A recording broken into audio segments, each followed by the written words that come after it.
China's Xi hopes to rule forever. Donald Trump would love that. Xi, Putin, Erdogan, Sisi and Duterte all get to do what they want and execute their opponents. Trump feels cheated. The New York Times had a startling headline on Monday morning, which describes a global phenomenon that we're only beginning to grasp in America. It said with Xi's power grab, China joins new era of strongmen. The story itself was about Chinese President Xi Jinping abolishing term limits and announcing he would lead China indefinitely. Term limits are fairly recent in China, having been put into the constitution in the 1970s by Deng Xiaoping in the wake of the long succession crisis under Mao Zedong. Still, as the Times points out, there was a time not long ago when this would have provoked a strong outcry from the United States, which used to have some moral authority when it came to democratic norms. Those days are no more. White House Press Secretary Sarah Huckabee Sanders issued the tepid statement, "I believe that's a decision for China to make about what's best for their country." And that was that. But the more chilling aspect of the headline is its evocation of the era of the strongmen, naming Vladimir Putin of Russia, Abdel Fattah al-Sisi of Egypt and Recep Tayyip Erdogan of Turkey as the prime examples of the era's new authoritarian leaders. One could certainly also add Rodrigo Duterte of the Philippines and Kim Jong-un of North Korea. There is also, of course, the one with the biggest hands in the business, President Donald Trump, although he is better characterized as a rhetorical strongman, at least for the moment. Still, it's telling that as Trump slags American neighbors and allies on a daily basis, he went after Canada on Monday. He is complimentary to all the aforementioned leaders.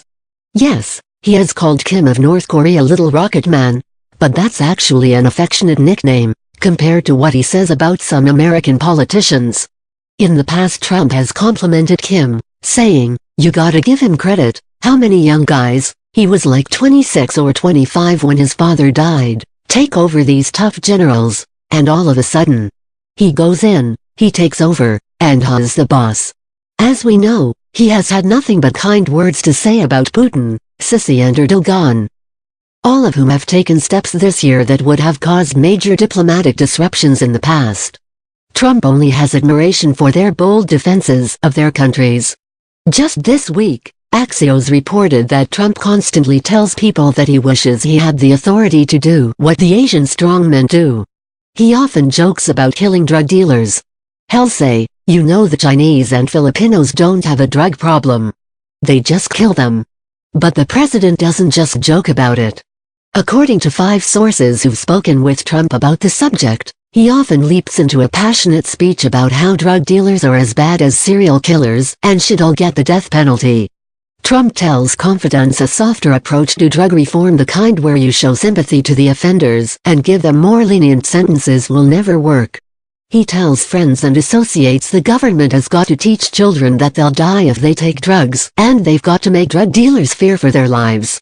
He grudgingly admits that it would be difficult to pass such a law, but he would love to do it. Trump just loves the death penalty, period.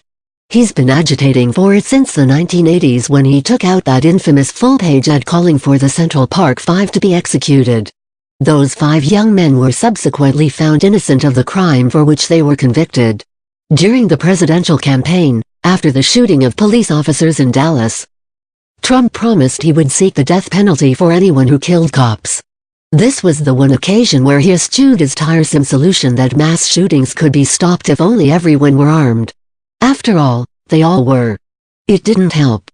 Trump has been generous with his praise for Philippine President Duterte, telling him that he was dealing with drugs the right way, which evidently involves extrajudicial killings and mass incarceration. He and Duterte have something else in common.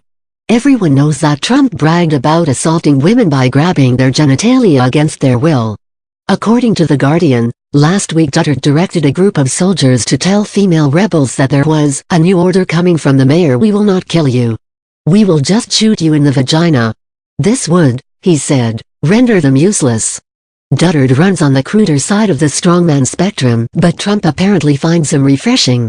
He invited him to the White House to the consternation of decent people everywhere. Duterte at least had sense enough to decline the invitation. So far, Trump's worst assaults on civil liberties and due process have been stymied by the courts and the Justice Department. He is having better luck with the Department of Homeland Security, which is moving quickly in an authoritarian direction. With respect to foreign policy, he is such a buffoon that one would normally only worry that he'd make a fool of himself here at home, while the career diplomats at the State Department step in behind him and clean up the mess. Sadly, the State Department itself is a mess. Rex Tillerson hasn't bothered to fill most of the important political appointments, and is sidelining the career Foreign Service people who know anything. Nothing could be more alarming than the fact that we still have no ambassador to South Korea and instead sent the totally unprepared Ivanka Trump to represent our nation at the Winter Olympics.